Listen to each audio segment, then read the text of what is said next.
Welcome, everybody. I want to welcome you to our Fireside Chat. We have Mr. Anthony Williams here today. We're going to get started right on the hour, but I want to welcome you all in. Please get comfortable.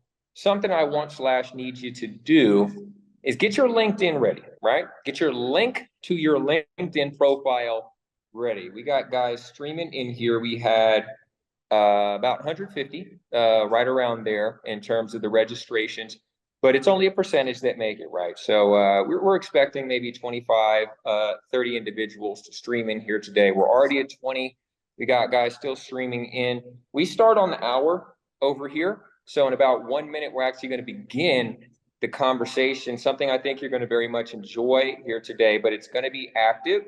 So please keep your ears wide open and your keyboard handy, because there's going to be opportunities for you to move your career forward. And that's what this is about. It's about you moving your career forward.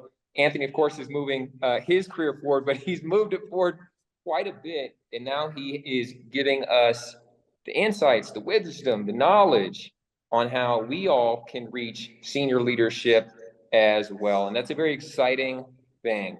So as we move into right at the top of the hour, and guys are still streaming in, the numbers are looking frankly incredible so far. I really want to give you guys a round of applause for arriving before the hour. I mean, look at that, right?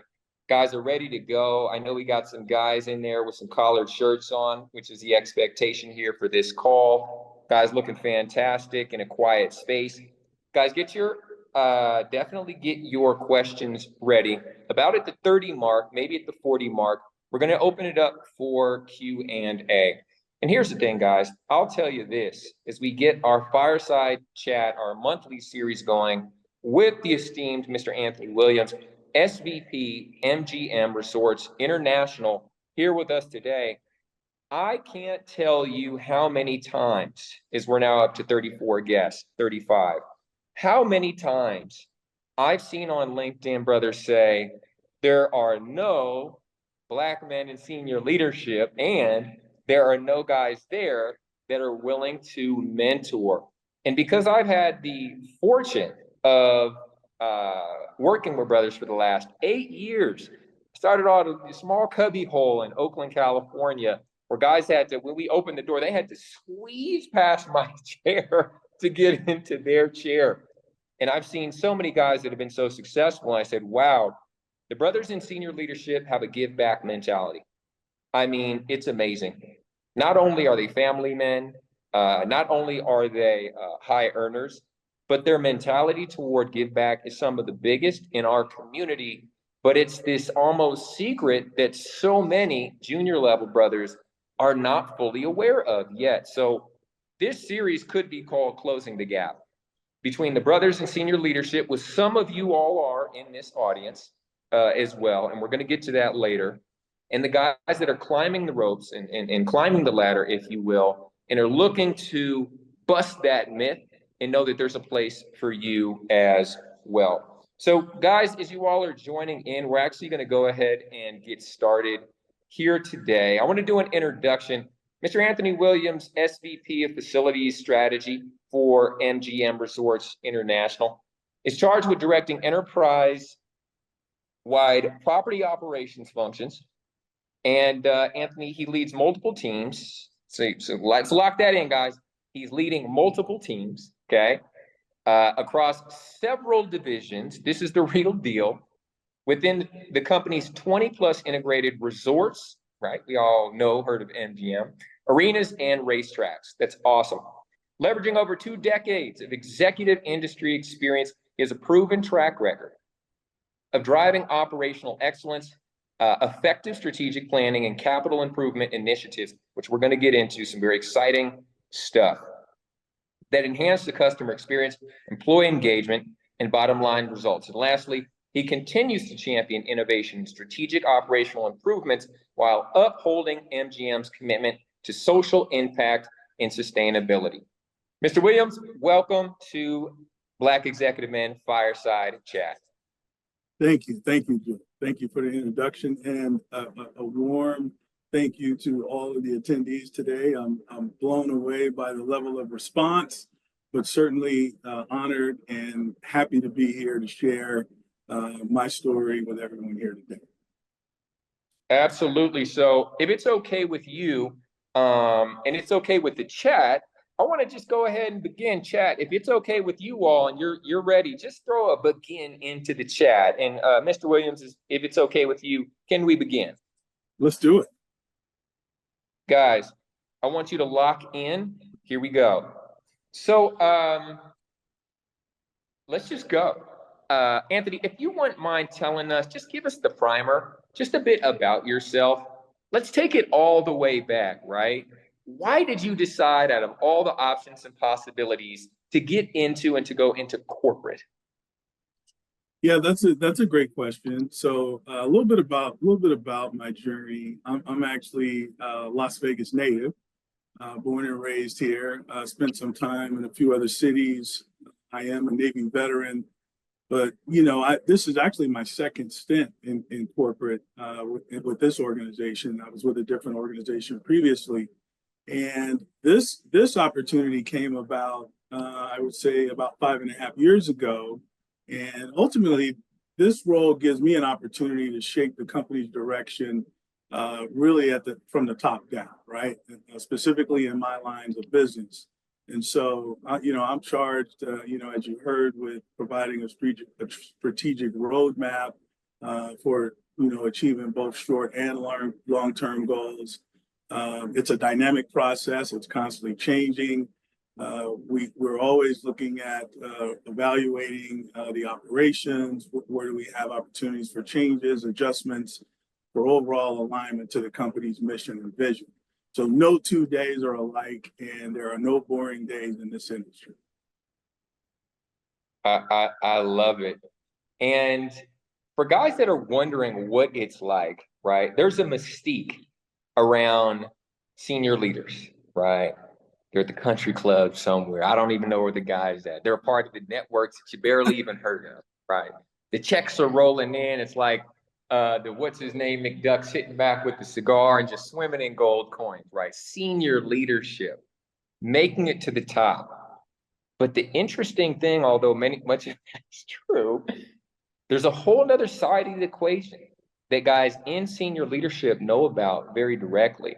And so, Anthony, I'm just curious, can you tell us a little bit about what is it like to be a senior leader, and how is that different than mid-level management? Well, I tell you what, for me, it's exciting.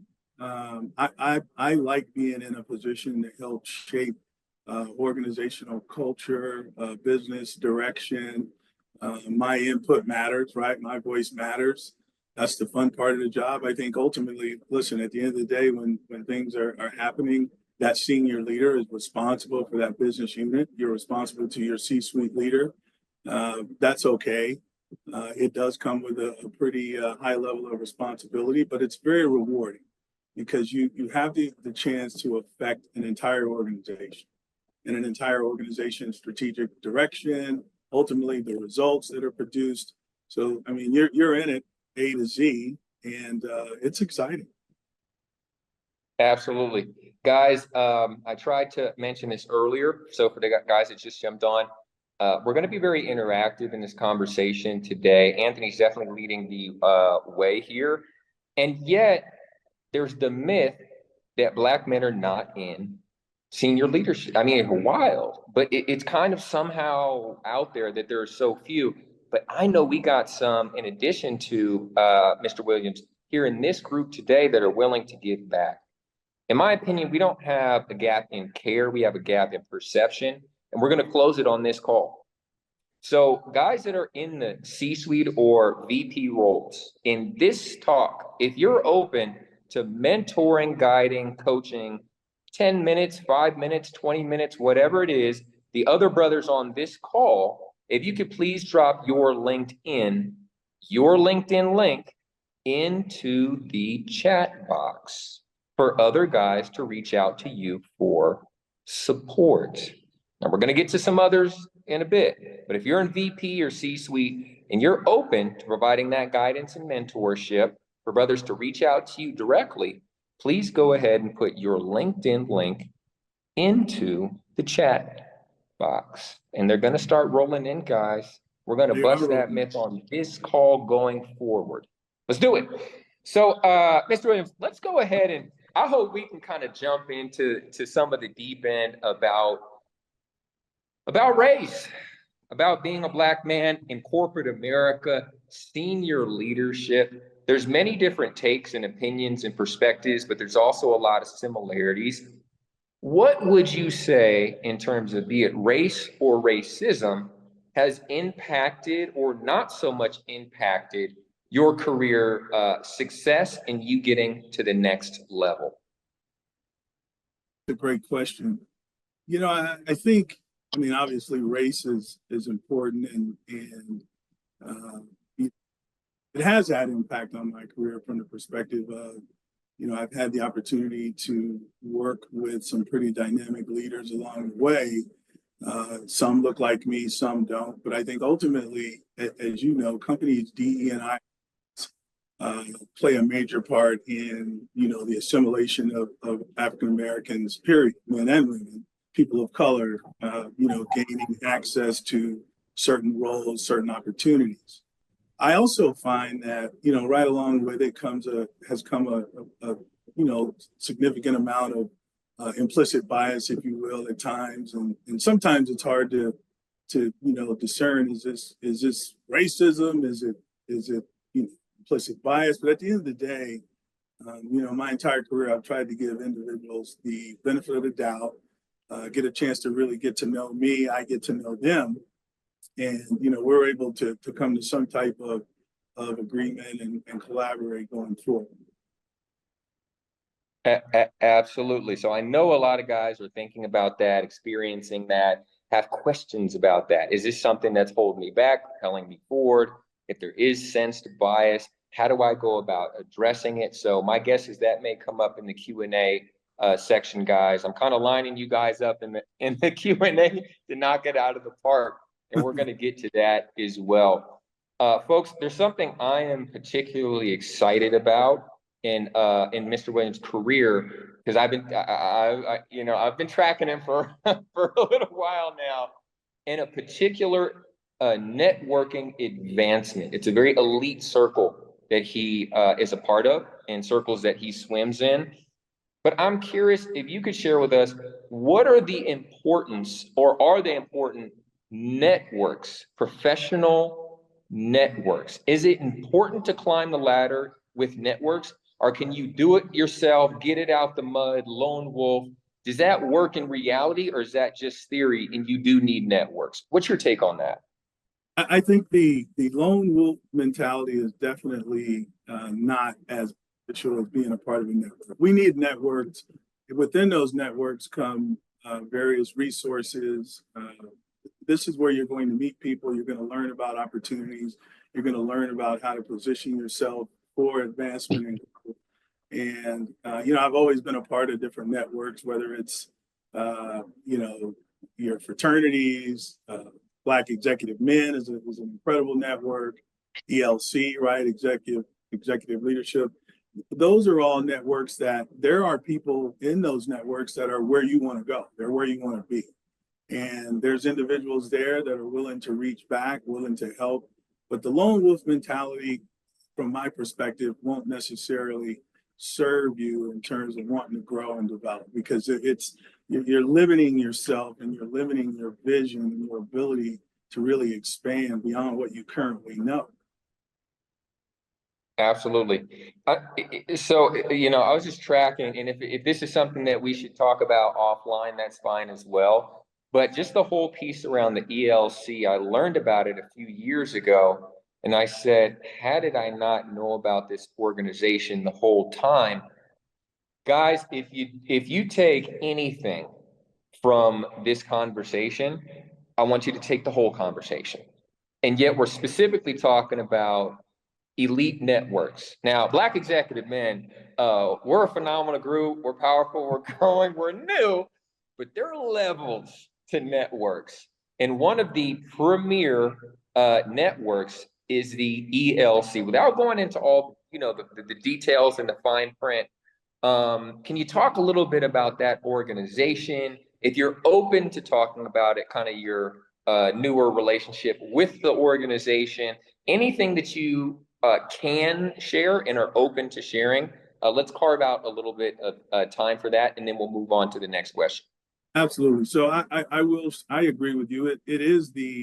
We do consider ourselves the preeminent African American organization there for senior leaders, men and women of color, quite frankly. And I recently was inducted earlier this year, and that was about a 4 year journey, right? You don't just tap someone and they give you a bunch of information to get in. You got to really build your network and do your homework and understand, as much as you can from the outside looking in what the organization is all about. And there's actually quite a few programs and programming, I should say, that's there for up and comers that are looking to break in. And you can certainly, listen, I went out on a cold caller mission on LinkedIn. And as I saw members of the ELC, I sent them messages, and I was surprised. Quite a few individuals responded back, and we connected and had conversations, and I was able to move forward, gaining some additional sponsorship and recommendation support, which is going to be key. Which to our previous point, talking about networks. Once again, going out and building, developing, and cultivating those networks is going to be very important in terms of, where you want to go in your careers and life, for that matter. So, folks, I just want to get fully kind of explicit and clear that in terms of when you look at the top of corporate America, and this might even be corporate global, because I believe ELC has expanded to Europe and to London as well. Many of those leaders you see are potentially in the ELC or some associated or top tier network. The likelihood of somebody being at the top tier in corporate, let's just say corporate America, and not be a part of any network, this is my take. I've been wrong before. I'll be wrong again. It's slim to none. It's slim to none. It's networks, guys. And they're people that are letting you in. And the higher you go, it becomes kind of handpicked. It's not just application random and you're in. It's they know you. They're tracking you on some level. It is what it is, guys. So that's why the socialization piece we talk about, going from mid-level to senior leadership. The concrete skill set, which we're going to get into next, is very important. But the social skills, influence, political abilities become heightened in importance to get to those senior leadership levels. Mr. Williams, would you agree with that, or is that off? No, I would agree with that. And there's certainly more things that feed into that. I think, if you just talk about, if we could get into some of the skills that are needed, right? So just the basic networking skills, you need to be able to have the courage to get out there and introduce yourself to different folks. And we have a great platform here with Black executive men, but also LinkedIn in general. When you see individuals out there that are doing inspiring things that touch something special in you, those are the people that, send them a note, send them a message. But I think also that emotional intelligence going to come in very handy working in the area of building. There's also the communication, right? When you do get the opportunity to speak with individuals, have it well thought out in terms of what you want to say and what you're looking to get out of the connection and the relationship. I think that's important because, we all know everybody's busy and there's a million things happening around us. But to Jules' point earlier, there's always leaders out there that are willing to reach back and help and provide guidance and support. I am a product of that myself. I've got a very vast network of both still current senior leaders and across various businesses, as well as quite a few that have shifted to the retirement years of their career in life, whether they're doing board service or consulting, running their own companies. But we still stay in contact. I meet with them often, as much as I can and they can, and we keep those connections. I love this. We're going to get into the importance of coaching next. It's been very important because, and guys, go ahead, drop in how networking has improved your professional trajectory into the chat box.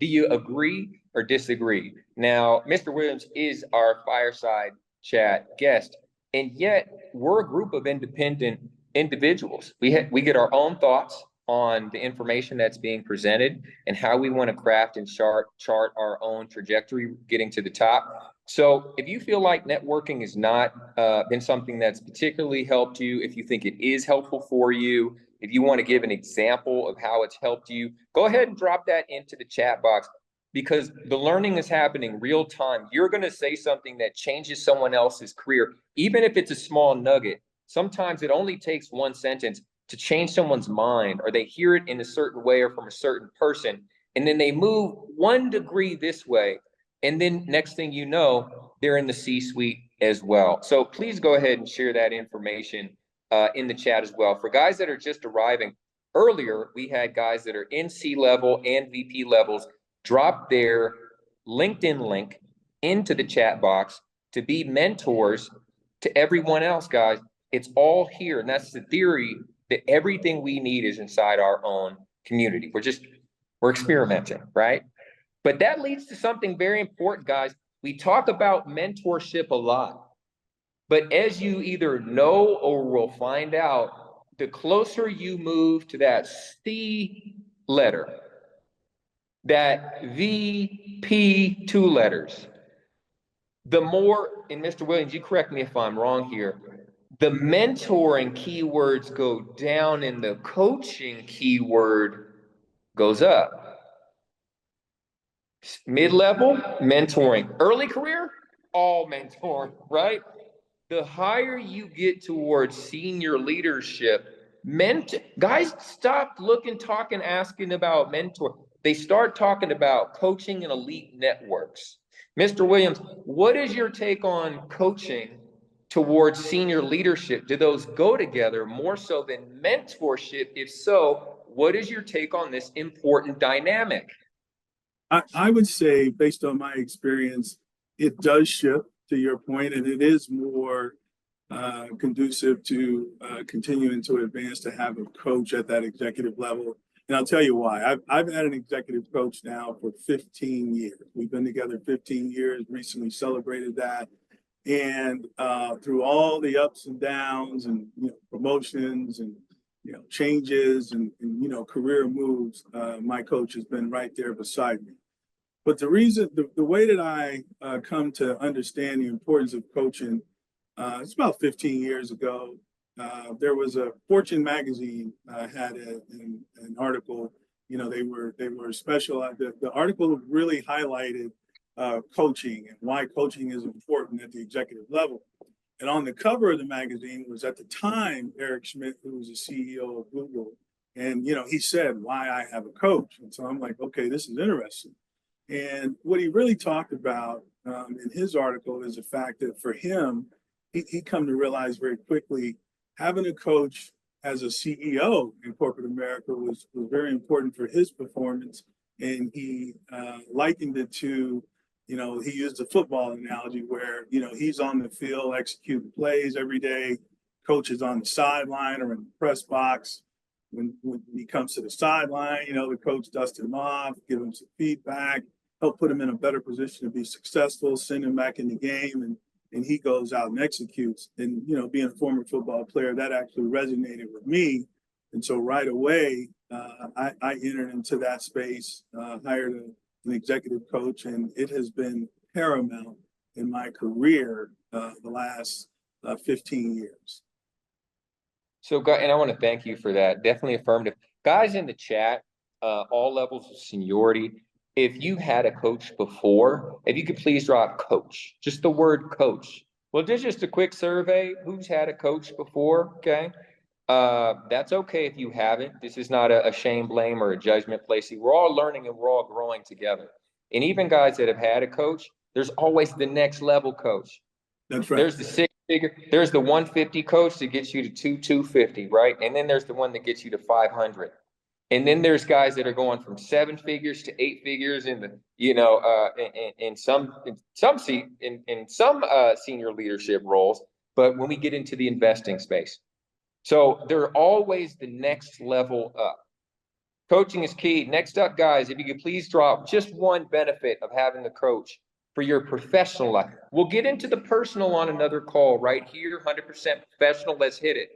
What's the top thing that they provided you? Your coach, one-on-one. We got the BEM network, but everything has a place in a home. And coaching, it has a home. And if you're not getting coaching and you need coaching, and you're going to a therapist and you need coaching, and you're going to the BEM network and you need coaching, and you're going to a mentor and you need coaching, and you're getting everything but coaching, and that's the thing you need to unlock it, it's going to be a problem. And you're going to be frustrated at night because you're not hitting your targets.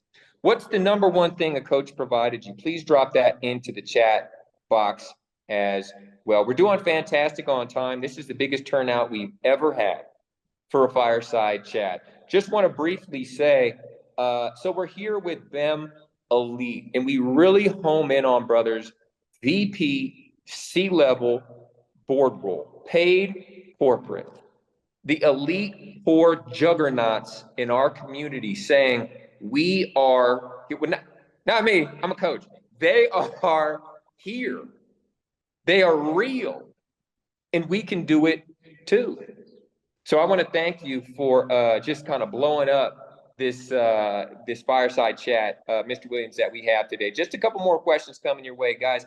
I want you to get your questions in the chat box. We'll see if we go all the way to the end today, or if we keep it a little tight and concise. But if you were to look back on your career, common question, we get it all the time, and say, what are the key steps? If you can really map it out like concrete things that would help you to go from entry level, we'll even take it back to there, to guys, gravitas, SVP MGM Resorts International. It's heavyweight, guys. You walk into a room, it's heavy. Well, what do? SVP, right? It's heavyweight. We all want to be heavyweight. And if you don't, you get to make up your own mind. But I'm going to tell you, this is BEM Elite. It's the expectation. SVP C-level board role, we're not pivoting. Let's get it, fellas. So in terms of looking back, Mr. Williams, if you were to look at the concrete steps that you did follow or would follow to get to SVP level, what would those concrete core action steps be that helped get to the top? Great question. I think the first thing is, depending on what you visualize as the top, you got to be able to see, right? You got to be able to visualize where you want to go next, where you want to be. And then I think you got to have the courage to put yourself in uncomfortable positions to learn, right? You've got to be able to step out of your comfort zone and, put yourself in a position to receive the jewels that are going to come your way, being in an unfamiliar space. For me, that's been the 1-2 punch to get me going over my career, over the tenure of my career. And then I think one of the biggest things that's also benefited me is my ability to be open to feedback, right? I think you got to be able to listen. We all got a little bit of ego. If we didn't, we wouldn't be on this call and we wouldn't be having this conversation. There's just certain things that we want to do and achieve in life, but you've got to have a certain level of humility to be able to go out and be open to receiving feedbacks, because we all have blind spots, right? I have them.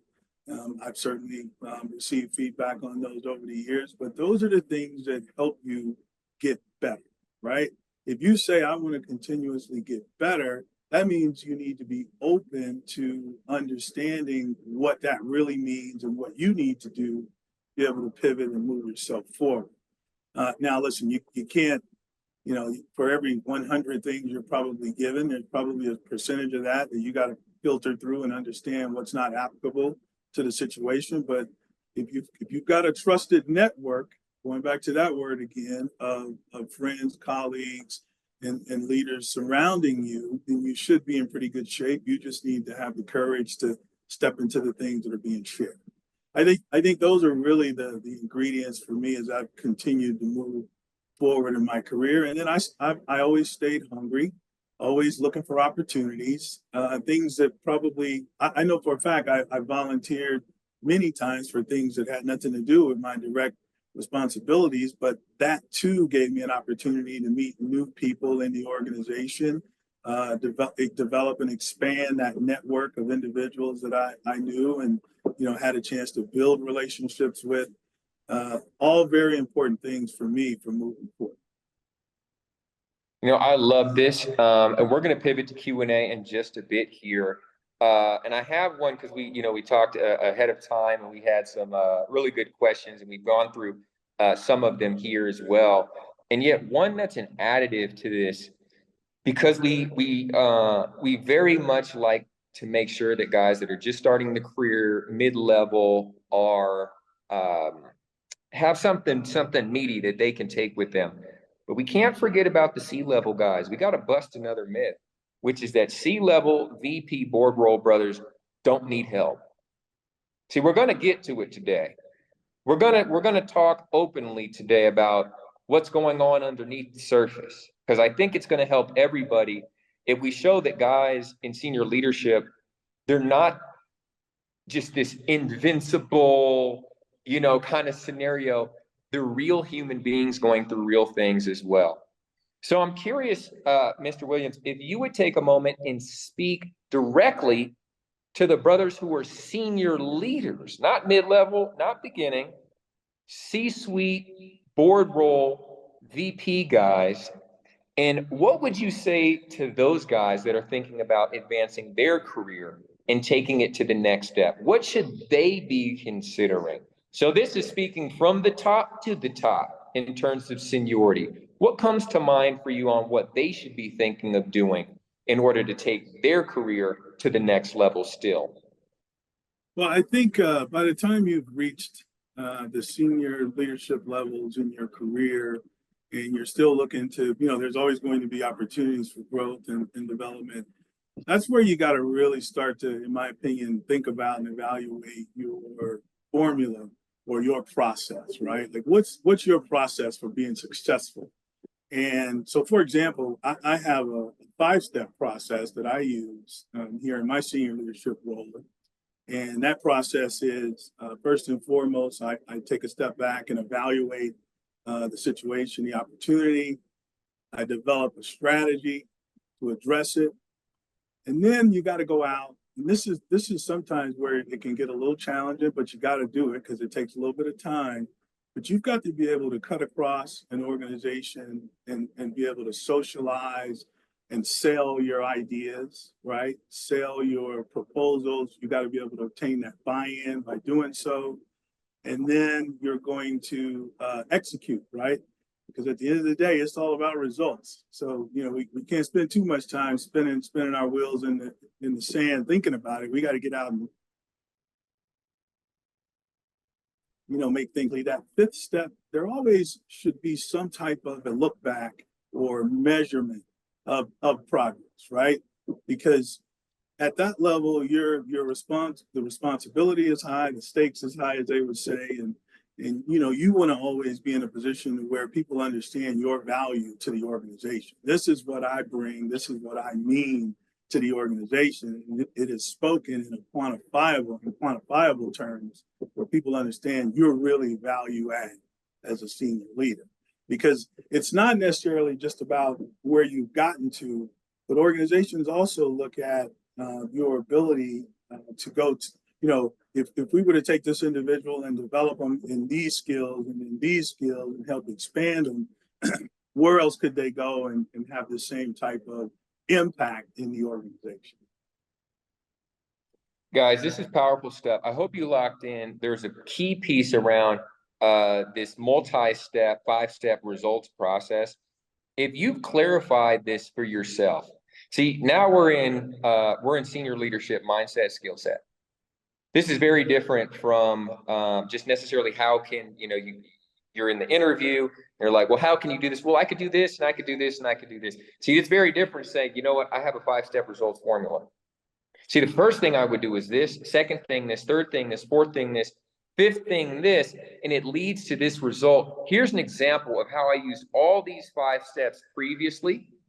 Why? So they can see that they're not hiring you based on a personality, but on a scientific process that not only you bring to the company, but it's replicable. That you can share, teach, coach, guide with your entire division. See, that's real value. That goes into transformation. That's different than hiring a personality. When they're hiring that process that you uniquely bring, guys, let's get to work. Let's get to work. What is your 3 to 5 step process for results? This might be the first time in your life you've ever been asked this question, but it's time to start generating answers, and we all have to start somewhere. We all start from the beginning. Please drop in the chat box. Let's get to work. Let's walk away better than when the conversation began. What is your, you sitting there looking like $1 million, 3 to 5 step process for results? I'm telling you, Mr. Williams is here now. You don't think this man is powerful and in charge of budgets and got connections galore? It's happening right now, guys. It's not happening later on the LinkedIn connection. He's watching all of us right now. See, it's happening in real time. Let's get at it. What's the 3 to 5 step results process you use? He laid out his. I'm excited. I'm excited, guys. So let those roll in. And then we're going to, in just a second, we're going to get to Q&A. Mr. Williams, he's knocking it out of the park. The enrollment is through the roof, right? We're hoping for 25 to 30. We got 79 guys hovering around that. I hope you're getting some value, some nuggets, some takeaways. But let's jump in. Mr. Broadwater put discovery, experimentation, implementation. That's something powerful you can share during not only the interview, but also during your high-level networking. See, you should be able to wake up, roll out of the bed, and recite this stuff off top. You're a brand. You're a business. We're doing business with other organizations. So I want to, Mr. Williams, if you wouldn't mind telling us even a story about even, a project that you completed, a life that you impacted, changed with this work through this process.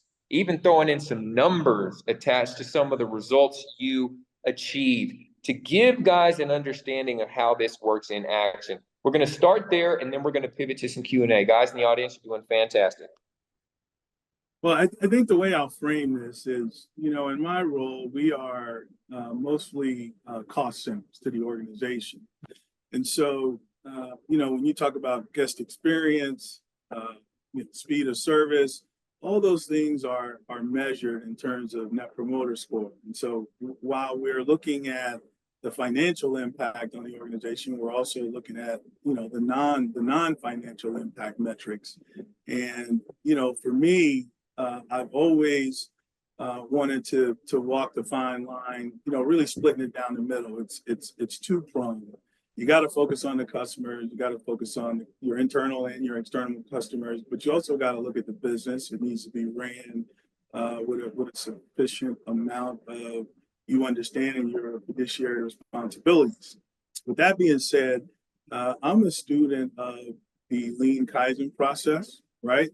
And so, when you talk about process improvement and wanting to come in and figure out how to get the most out of the organization's performance, improve performance. We do look to reduce costs, not to the point where we negatively impact the overall experience, but certainly, in the spirit and the mindset of continuous improvement, there's always work to be done and opportunities for refining and improving. And if you don't think it is, we have to think again, because I guarantee you that's exactly what your competitors are doing, right? And so it's a tough game out here. And when I say your competitors, I'm talking about your direct competitors who may be thinking about one day competing for the very role that you're in or aspiring to go to. And so while you're both working for it, you're working for both the organization, but also yourself in terms of, being able to have the highest level of value add to that organization. I love it, guys. I could just, I could just go on and on. I got so many more questions, but it's not about me, guys. It's about us. And it's very much about you all being able to unlock your full professional potential. Is what we're all here to do. And there's different ways that we can do it. So just a bit of recap, and then we're going to pivot into Q&A. We're doing great on time as well. So of course, we started off with intros. In terms of the audience participation, we dropped C-level and VP, guys that are willing to mentor, shattering that myth that brothers in C-level and VP leadership, and I'll throw in paid corporate board roles as well, are present, care, have a give back disposition, and are actually fully available. But it's going to be guys listening to follow through. So from here going on, and I'm going to kind of hold the line, I'm open to the back and forth. It's going to be key for us to have that mindset shift that the brothers in the C-level, VP, board roles, that they're not available. In fact, they are. In fact, we got one here today, but we got many that are in the chat as well that are willing to and open to helping.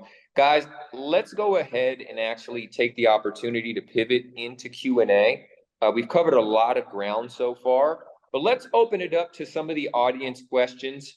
I hope you all have been sitting there with taking some time to formulate. And I just want to reflect one more time. I want to take any level of passivity in terms of networking out of your mind completely and make this is happening in real time. Mr. Williams is really sitting there talking to us, the real guy. So he's seeing all of us. This is a chance to connect.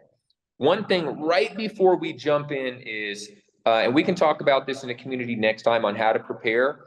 One of the key ways is us doing a little research on the gentleman that's going to be speaking with us. So when we have our questions, we can open with some insight. What that does is it helps to build that bridge and the sense of rapport instantly, as opposed to coming in cold. So we're all learning together, guys. But let's go ahead and jump in let's go to the chat box. Guys that have some questions, I'm going to see what I see, and then I'm going to choose some questions, and then we're going to have guys jump off mute. C-suite engaged with the private sector. Okay, so that's a nice one. Let's see what we got here. Okay, we're talking about perceived racial bias. We did get to that early, but we're going to get to it again because it's a question that needs to be discussed. Okay, so let's jump into that. So we got from Dorian Bell. Let's have you jump off mute and ask that question directly, please.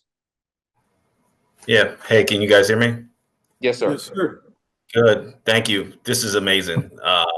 But yes, my question was, how in the past have you strategically managed teams while you feel that you've been dealing with perceived racial bias when you're actually trying to work and help the organization?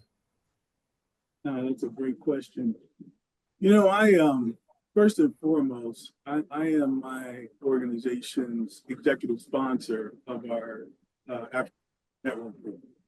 And, I believe that, you have to have a voice, put yourself in a position to have a voice in the organization.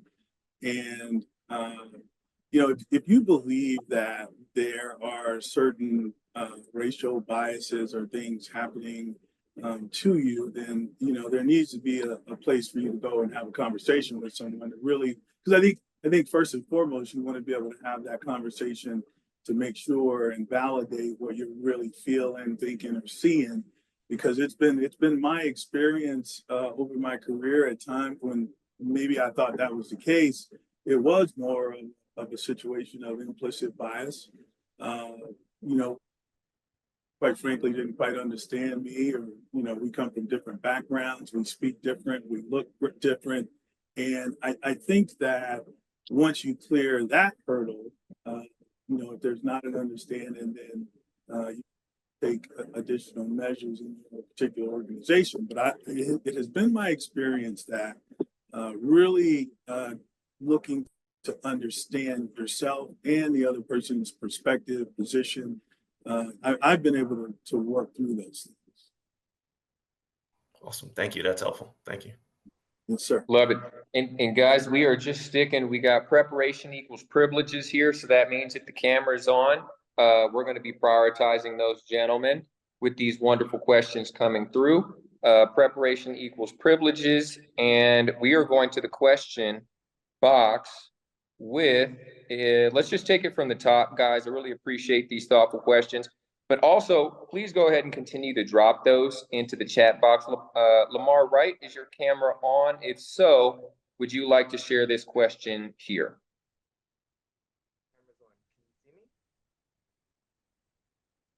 Is that Lamar, you speaking? If you are, it's very low. Okay. We are going to come back. We got some hands up, and then we're going to get back to the actual questions. I'm seeing Alex. Then we'll go to Ian. Let's go in that order. And then I think Sean has his hand up. And then we're going to pivot back to the chat box. Don't worry, guys. We're doing great on time. Okay. It's me, right, Alex? Yes, sir. Okay, great. Thank you. Well, Anthony, thanks for taking the time to invest in us today.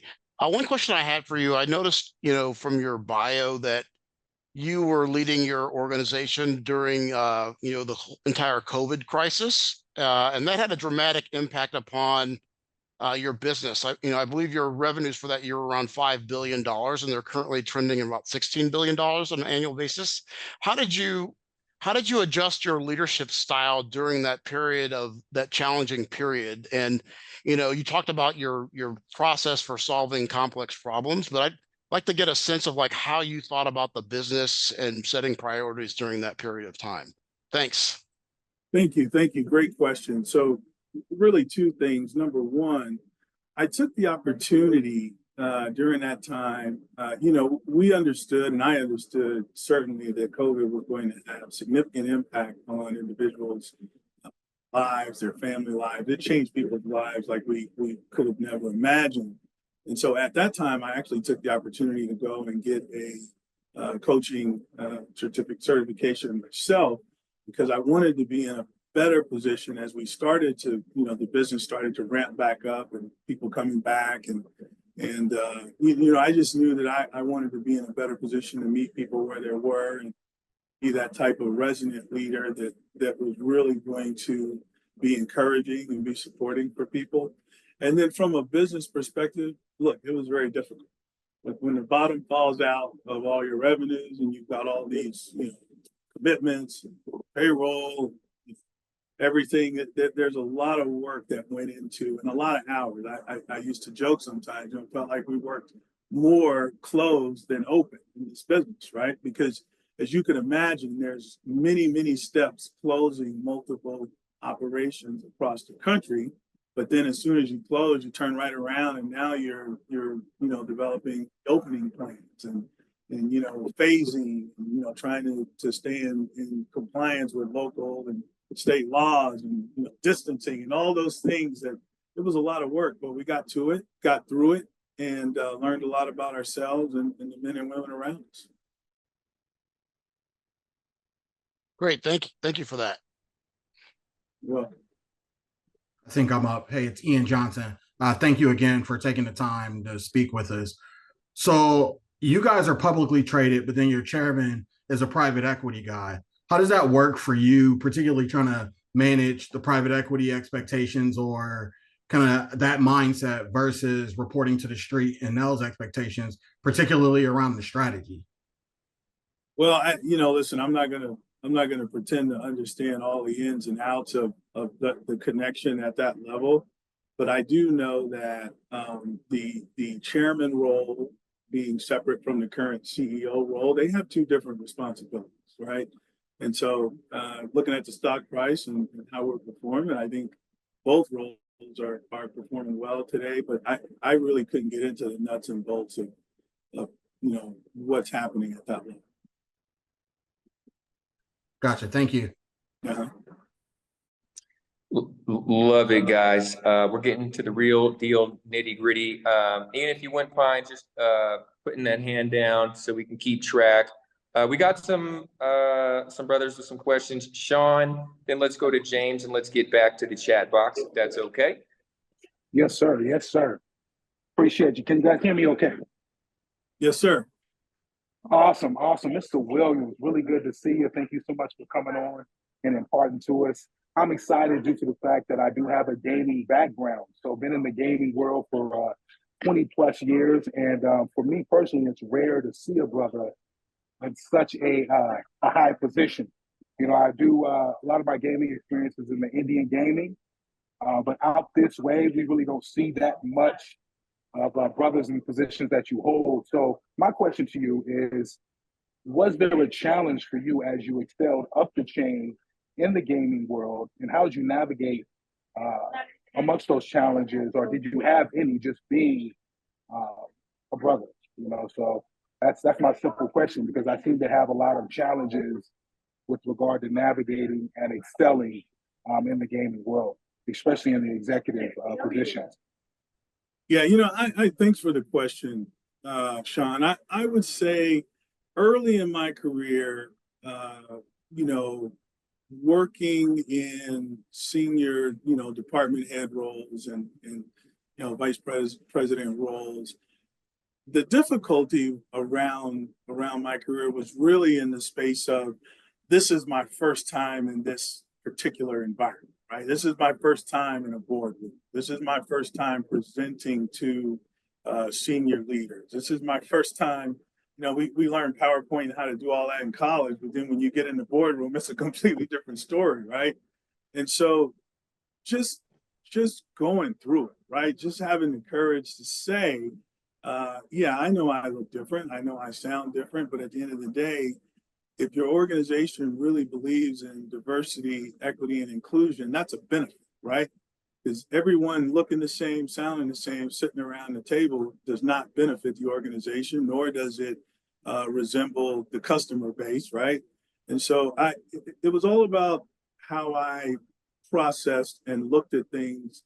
You know, in my mind, I know I'm a benefit, I know I'm value add, and so I didn't necessarily let those things stop me. Now, I will tell you also, with each promotion or change or move, you know, when you join a new department, a new company, there's certain social norms, there's, you know, departmental, divisional cultures, all of that too, right? You have to learn all those things and adapt and figure out a level of mastery so you can continue to maneuver.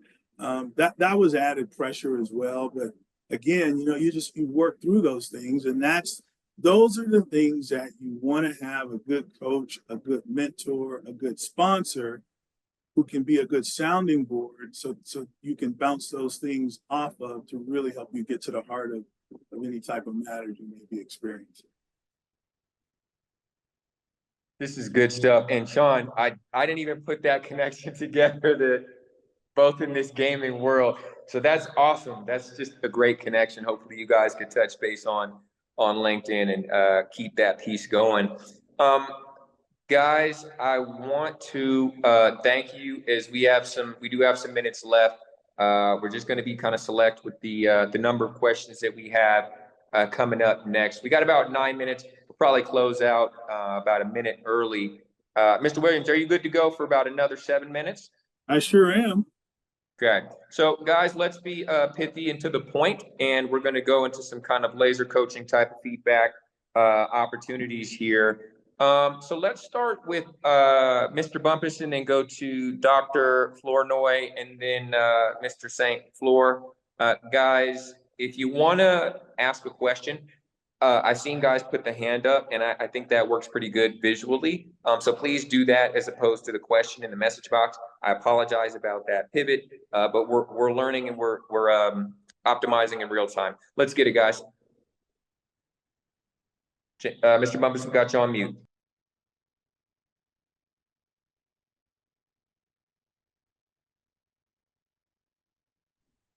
Okay, I'm not hearing you, James. If you can come off mute, we'll give you one last try, and then we're going to move forward. Come back to you. Okay, no problem. Dr. Flournoy, please jump in with your question. Yes, can you hear me?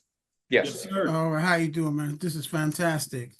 My background is financial services as a consultant. I'm an entrepreneur. Not only that, I'm a former C-suite.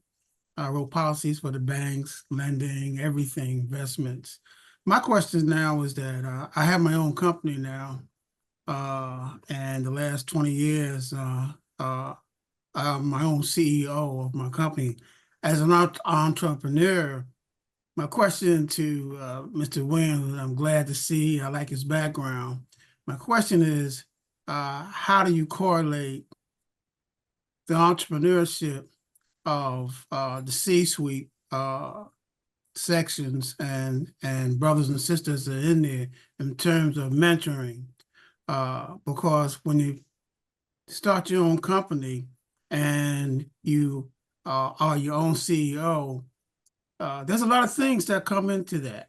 So the thing I look at is how do I relate to you guys out there?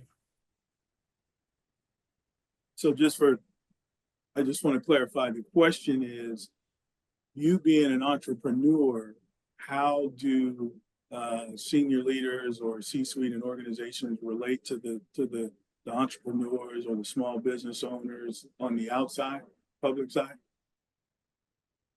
So one of the things that I know we do as an organization, listen, our diversity, equity, and inclusion initiatives around making sure that we are giving diverse businesses an opportunity is first and foremost.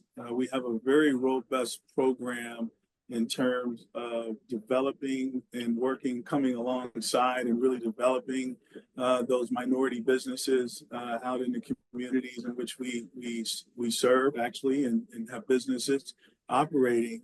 And so we partner very closely. There's many programs here and opportunities at MGM Resorts International, depending on the type of business you're in and what services you provide. We help you along the way to get to a certain level to where you are a legitimate competitor and can be used across the lines of business here in the organization. So we do think about you. We do work to cultivate those relationships. And I would encourage you to go online to any of our business lines of business and really look into the diversity programming and opportunities. Oh, I appreciate that. One thing I found out for myself for the last 20 years in the field. Dr. Flournoy, I apologize for No problem. cutting in. No problem. We just have to keep it to one question, one response per man. However, and I do apologize for jumping in. It's just if there's a follow-up to that, if you wouldn't mind putting it in the chat box, we're doing it as much as we can to kind of communicate with one another. So, sir, would you mind if we move on to Mr. St. Fleur? Is that okay, Dr. Flournoy? Oh, absolutely. Yes. Okay. Thank you. Thank you for your question. Stan, let's get to it. Love to hear your question.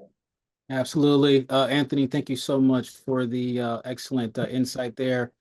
I run my own firm that focuses on helping organizations basically modernize and innovate, right? I think the pandemic really put a cold bucket of water on a lot of organizations on the need to change quickly. My question to you is, from your perspective, when do you decide to take a risk and go aggressively for an innovative concept or approach versus when you don't want to take that risk and you sort of pull back? I'm just trying to kind of get a That's a great question, because when you're in a corporate environment and you're responsible for strategy, in order to advance the organization, you've got to be able to take some risks. And so, I mean, first and foremost, I think you got to go through a process and understanding and taking into account the company's risk profile in that particular space. And you put it through a series of tabletop exercises, and you test it, and in the end, get the thumbs up, and it's at a level of risk that we can tolerate, and it's acceptable. We go for it. Not everything works, but what does work is along the way we learn. And maybe we had one intention or outcome we were seeking on a specific project that ultimately down the line, another opportunity came and we were able to use the insights and learnings from that previous exercise. So, it's a process, it's a strategic process that we work through constantly, because again, if we're not doing it, guaranteed our competitors are out there looking to gain edge, market share, and all of those things. Absolutely, guys. Let's see if we can very, very quickly get to at least one, if not two more. We're going to wrap on time. And guys, the way it populates on my screen may not be the order that you all are putting your hands up. So I just want to let you know that just kind of how it populates for me. So Billy, Duke, let's have you maybe be closing us out with this very, very quick question. Thank you, Joel, and thank you, Anthony, for your time today. I wanted to know, what are some of your challenges that you faced during your journey, and how did you basically get over them? I think depending on, for me, I coming from a previous organization, culturally, it was a little more aggressive, a little tougher culture, right? So, you had to develop thick skin, and, like I said, certain organizations have different norms, social norms and things of that matter. And once I came here to MGM Resorts 16 years ago, it's different. Walking in the door and going right through a I think week-long diversity training was eye-opening for me. It was an incredible, phenomenal process to see all of my colleagues from different backgrounds, race, etc., in one space, learning and getting to know the best of one another, right? That in itself helped me integrate myself into the organization. But then I think, listen, with every new role comes, of course, the job description and the things that you were hired for, but there's so much more that goes into it. And I've often found, for me, the challenge was really figuring out my bearings in terms of, who's the influencers here, where are the right people I need to be connected to, who's the subject matter experts in these different subjects and topics, and how quickly can I cut across the organization ultimately to get things done. To me, those have been the challenges, and after a while you know the process, the formula, which helped me develop my own formula to be successful. Thank you, guys. I want to thank you all so much for being here today. Mr. Williams, phenomenal information. You're a part of our community. I hope you feel that way. Guys, we're going to go ahead and respect the time parameters and wrap it up. Mr. Williams, anything else you'd like to say, and then we're going to wrap? I do. I come across something the other day, and I do want to read it, right? Because there's been a lot of conversation and emphasis around where we aspire to go. And it reads like this. It says, "It won't happen overnight. It won't be one big breakthrough. It will be the accumulation of countless little victories that don't feel like much. It will be years of steady and committed effort in one direction. And it accumulates so slowly that you might start doubting. Don't keep at it." Let's get it, guys. Thank you so much. We'll see you on the next Fireside, guys. Take care. Thanks, everyone.